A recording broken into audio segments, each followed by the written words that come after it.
Busy ba? Hello? Who are you? Bakit ikaw may hawak ng cellphone ng fiancé ko? Empleyado niya po ako.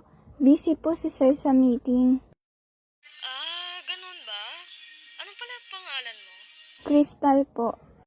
Nice to meet you. I'm Lava. I'm Jace's fiancé. By the way, kamusta naman si Jay? Is he a good boss ba?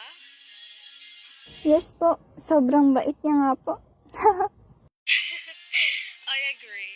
He's so sweet and gentle. Kaya pumayag na akong magpakasal sa kanya eh. Sige na po, may gagawin pa po ako. Oh, okay. Bye.